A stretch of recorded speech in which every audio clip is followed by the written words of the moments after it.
حد صاحبه بيكلمه، وان هو مع صاحبه ده وصل بيهم الموضوع ان هم يعملوا حاجه اللي هو تبادل ازواج. انت بتتكلمي انت وزوجك، اه، وبعدين تلاقي حد داخل يدخلوا عليكم في الفيديو. في المكالمه. انت بتبقي جاهزه لابسه لبسك يعني حجابك وكل حاجه، ولا كنت بتبقى قاعده بلبس البيت؟ انا بقى قاعده بلبس البيت عادي. مرات صاحبه دي كانت يعني هو كان بيطلب منها ان هي تبقى يعني كاشفه نفسها، يعني اللي هو اقعدي براحتك، كان بعتلي حاجات تخص الانسانه دي وهي مش لابسه هدوم. السلام عليكم ورحمه الله وبركاته. مشكله النهارده صادمه جدا، مرعبه، حاجه محدش كان يتخيلها او يتوقعها. ولذلك انا مش هقدم مقدمه طويله واقول لان هي حاجه ضد الفطره الانسانيه، حاجه ضد الاخلاق والمبادئ، ضد الرجوله، ضد المروءه، ضد العرب والرجل العربي الشرقي الغيور. تعالوا معانا وشوفوا المشكله بنفسكم، والهدف منها ان احنا نوصل رساله لكل ولد بينحرف بسبب مشاهده الافلام الاباحيه او المواقع الجنسيه ويبقى عاوز يطبق ده على اهل بيته للاسف. خليكم معانا نشوف المشكله. السلام عليكم. الو، السلام عليكم. وعليكم السلام ورحمه الله وبركاته. انا بس هطلب من حضرتك ان احنا نعلي الصوت، اه، وحضرتك اتفضلي احكي لنا المشكله بكل تفاصيلها. تمام، ثواني كده الصوت كويس. يعني هنحاول نعلي اعلى حاجه علشان يبقى واضح. آه، هو انا عندي مشكله، بصراحه مشكله كبيره جدا، يعني بتصدم اي حد، وانا مش عارفه الحل ليها ايه او انا اتعامل ازاي، واصلا انا حاليا انا مش عارفه اتعايش خالص. هو اول حاجه انا متجوزه بقالي مده يعني كبيره مش صغيره. متجوزه طبعا جواز عن حب، حب ممكن معدي ال10 سنين، وبعدين احنا ارتبطنا. وطبعا طول فترة الخطوبة لما اتخطبنا طبعا فترة كبيرة، يعني أكتر من سنتين، ما شكتش في أي تصرفات ولا في أي حاجة غريبة خالص. وبعدين اتجوزنا. أول سنتين جواز كان تمام، وكانت الدنيا ماشية كويسة ومفيش أي مشاكل، كانت مشاكل عادية خالص. بعدها هو جه سافر بلد. جه اتغير تصرفاته معايا، بدأ يطلب حاجات في العلاقة، يعني أنا آسفة، في العلاقة الزوجية وكده، تخيلات وحاجات من دي. وإن هو يبقى يعني كان إن هو مثلا يخليني أشوف حد يعني حد غيره أو كده. يعني هو بيقول لك تخيلي ان فلان معاكي اللي هو صاحبه، هو اه، اللي موجود معاكي دلوقتي اثناء ممارسة الجماع بينكم وبين بعض. اه، ولما كنت حسن بترفضي ده كان بيعمل ايه؟ كان بيقضيها ضحك، انا خلاص ما تزعليش، انا اسف والله انا مش هعمل كده تاني، انا كمان والله ببقى قرفان زيك، معلش وخلاص، وما عادش هعمل كده تاني، واخر مره وكده. وطبعا مش اخر مره، كانت بتحصل كتير جدا، وانا طبعا اقف واقول له لا، وانا يعني الموضوع مش نافع كده، وبعدين انسى، وبعدين نرجع نتعامل تاني وانسى الموضوع، يعني كنت بتناساه بصراحه، يعني عشان نقدر ان احنا نعيش، احنا المفروض ان احنا بنحب بعض. بعدها جيت من فترة قريبة، اكتشفت ان هو انا، ان هو كان بيكلم حد، يعني حد صاحبه بيكلمه، وان هو مع صاحبه ده وصل بيهم الموضوع ان هم يعملوا حاجة اللي هو تبادل ازواج. يعني هو يعني يعني معلش. اه، هو الموضوع مش خيالات، الموضوع بدأ يتطبق على ارض الواقع. اه، كان خلاص بيتفق مع حد ان هو وزوجة صاحبه موافقة عادي. اه. وبناء عليه ايه اللي حصل؟ انا هو طبعا بدأ ان هو يكلميها، صاحبيها خليكوا صحاب، احنا صحاب وكلام من ده. بدأ يعمل لينك بينك وبين مرات صاحبه علشان يبتدوا يمهدوا للموضوع. اه، هو مم. برضو كان يعني صاحبه ده كان مفهم مراته نفس يعني مظبطين برضو، يعني هو يعني جوزي وصاحبه مظبطين مع بعض ان ده يفهم مراته وده هيفهم مراته يعني. اه. فطبعا هي كانت بتكلمني، كانت بتقعد تمهد لي كلام غريب وحاجات غريبة برضه في العلاقة وكده. فأنا كانت يعني بتحكي لك عن بدأت. العلاقة الخاصة بينها وبين جوزها علشان يعني انت اه، تحكي انت كمان فتنسجموا مع بعض. أيوه حصل. أيوه هي كانت كده. فأنا طبعا اشتكيت له وقلت له ده هي بتتكلم بتقول كذا وما ينفعش وكده. فلما لقاني بدأ أقفش الموضوع، بدأ اللي هو معايا شوية يقول لي إيه، يعني ممكن نقطع علاقتنا بيهم. ما تزعليش نفسك، ما تضايقيش نفسك، اللي هو الكلام ده. اه، هو لما يلاقي الباب فبعدها مقفول بيتراجع. اه لو هي جت كلمتني هما قالوا له ده هي كلمتني النهارده وقعدت لي ازيك عامله ايه اخبارك ايه، وانا رديت عليها من باب اللي هو العادي يعني. ممكن بس بس مش نعلي مستحيل. الصوت شوية؟ حاضر. لو جيت اقول له مثلا ده هي كلمتني النهارده او خلاص، يعني هو يقول لي ايه ننسى الموضوع وانا مش هعمل كده وانا ولما يلاقيني مثلا شاده او كده خلاص. لو انا رخيت مثلا قلت له ده هي كلمتني النهارده وانا رديت عليها قلت لها ازيك عامله ايه اخبارك ايه وكلام عادي، يقول لي خلاص ماشي بقي كلميها وعادي. اه، يبتدي يقول يدفع هو في الاتجاه ده يعني. اه اه. فانا جيت قلت ايه، يعني بتكلم معاه لقيت ان هو اصلا الموضوع مش موضوع ان هما بيتكلموا كلام مجرد كلام، لا ده كان مثلا بيفتح فيديو وكانوا بيدخلوا الفيديو واحنا بنتكلم وكانوا بيكلمونا، فاحنا انا اتشكلت معاه بسبب موضوع الفيديو ده شكلا انت كده. بتتكلمي انت وزوجك اه وبعدين تلاقي حد يدخلوا داخل بقى عليكم في الفيديو. في المكالمة. انت تبقي جاهزة لابسة لبسك يعني حجابك وكل حاجة، ولا كنت بتبقى قاعدة بلبس البيت؟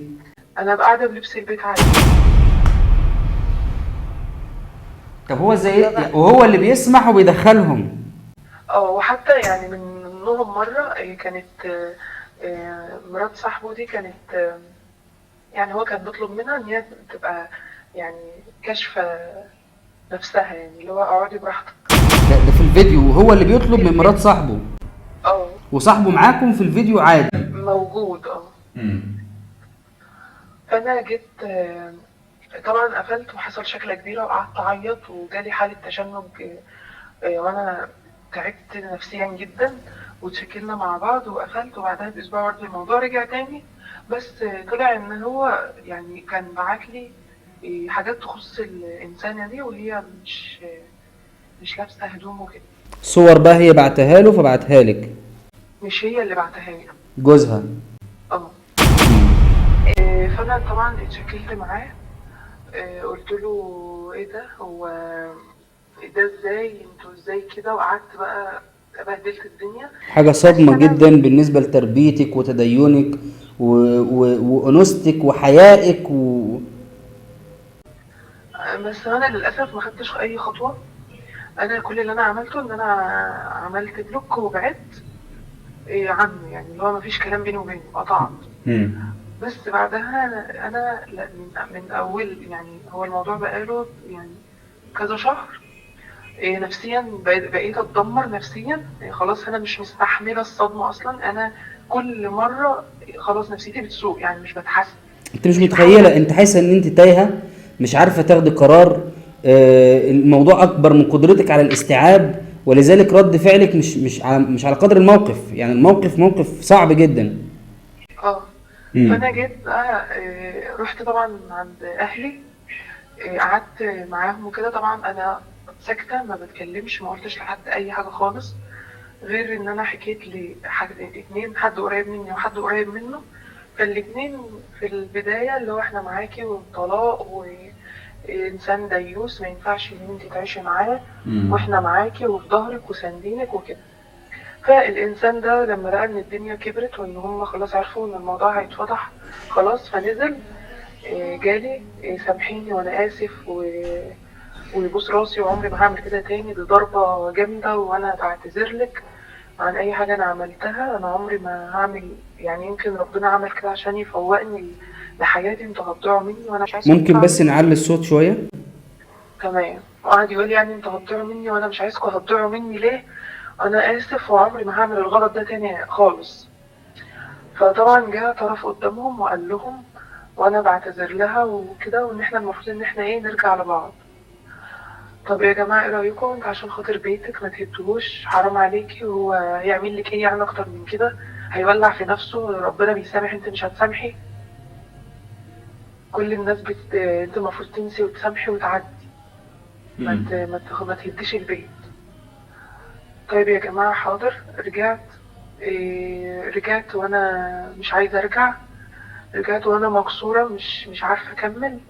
ظلماه معايا ان هو ما عادش كلمته ليا. يعني هو لو قال لي حاجة المفروض اني هتفرح اي واحدة ست، لا هي مش بتفرحني، هي بتوجعني. انت محتاجة تروح لطبيب نفسي. يعني انت اللي بيحصل لك ده مفيش بنت تتحمله، مفيش بنت عفيفة طاهرة تتحمله. وضع صعب جدا. هو انا كل حاجة قدامي، هو يعني هو شايف ان انا السبب، انا اللي مستسلمة للي انا فيه. انا حتى الاكل والشرب انا مش، انا بقيت ممتنعة عنهم. وحاسة يعني ان انا مش محتاجة انا حتى المية والاكل. انت في حالة صدمة واللي انت فيه ده اكتئاب ما بعد الصدمة. انا ومفيش حد بقى مستوعب اللي انا فيه. يعني مفيش حد مستوعب اللي هو انت. كلام يجي لي من شويه اللي هو لا استحملي وعيشي، وكلام يجي لي بعدها بشويه لو عايزه تطلقي خلاص امشي وتطلقي، انت حره، ده قرارك.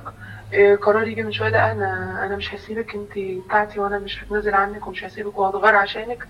وانا بقى انا كبني ادمه المفروض ان انا اعمل ايه؟ انا هسامح وانا مش هنسى، انا مش عارفه انا انسى. انا دلوقتي حاليا تايهه جدا، انا مش عارفه اخد قرار لاي حاجه في حياتي، حتى انا مش عارفه اتعامل. حسسني بالذنب ان انا اتكلمت، حسسني بالذنب ان انا اللي وحشه وانا السبب. وانتي ليه ما وقفتنيش من الاول وعملتي الوقفه دي من زمان؟ قبل ما كانت تتطور للتطور اللي انا وصلت له. بالرغم ان انت كنت بتوقفيه وتقولي له مش هينفع وانا مش قابله ده. كان كتير بوقفه. وانا يعني انا بصراحه خلاص يعني. هو على موضوع بقى ان انا مثلا اعيش معاه، انا مش عارفه، يعني مش عارفه اعيش معاه. مش عارفه لما بيجي الاجازه ان انا اتعامل معاه ازاي، هشوف وشه ازاي. لدرجه ان انا يعني في الفتره اللي هو بيجي يقعد معانا، انا باخد حبوب منع الحمل. اه انا خايفه ان انا بصي يحصل حاجه. حضرتك، هو ابتداء رقم واحد حضرتك لازم تزوري طبيب نفسي، علشان اللي بيحصل لك مش كويس. انت مش عارفه تمارسي نشاطاتك اليوميه، مش بتعرفي تاكلي ولا تنامي ولا تتعاملي مع حد، مش عارفه تاخدي موقف، وده برضو في حد ذاته نوع من انواع الاضطراب النفسي. رقم اتنين، ده حد لا يؤتمن. ده حد ممكن يمسك عليك صور ولا اي حاجه ويقول ان انت كنت بتكلمي اي حد ويبتزك علشان تعملي اللي يرضيه. وزي ما هو كل شويه يقول لك انا غلطان وما كانش قصدي، وبعدين يرجع في الموضوع مره تانية، هو بيحاول معاكي علشان تضعفي في مره فتعملي كده فتمشي معاهم في الاتجاه اللي هم ماشيين فيه. ده انسان غير سوي نفسيا، غير امين. ودي رساله احنا بنوصلها لكل ولد انحرف لوحدك. مش لازم تاخد واحده طاهره عفيفه وتخليها تمشي معاك في نفس الاتجاه. يعني انت روح في داهيه لوحدك. ما ينفعش تجبر زوجتك اولادك يا اخي. يعني دي اللي هتربي لك اولادك، ازاي تقبل بالوضع ده؟ دي انتكاسه في الفطره. انا بصراحه مش عارف يعني اقول تعبير مناسب، ولكن في كل الاحوال هتزوري طبيب نفسي، هتاخدي قرار الانفصال. الحياه مع شخص زي ده هتبقي طول الوقت غير حاسه بالامان. طول الوقت حياتك مهدده، ممكن تلاقي نفسك مفاجاه بفضيحه كبيره جدا وانت مش مالكيش ذنب فيها. فربنا يسترك ويحفظك. بنوصل رساله لكل ولد ولكل بنت، لو انتكست انتكس لوحدك وروح مع السلامه، وسيب بنات الناس وسيب ولاد الناس يعيشوا حياتهم بشكل يرضي ربنا سبحانه وتعالى. انا مستاء جدا من الحاله دي، ولكن كان لازم نبينها ونوضحها علشان نقول لكل حد. يعني دي يمكن رابع او خامس مره تحصل في الفتره الاخيره. انت هتمشي في طريق وهتتفضح. ارجع من دلوقتي، حتى لو عندك خيالات وافكار ارجع، لان الموضوع زي ما بتحكي معانا دلوقتي بدأ بالخيالات والافكار وانتهى على ارض الواقع. ربنا يسترنا جميعا، ونشوفكم في استشارة جاية ان شاء الله.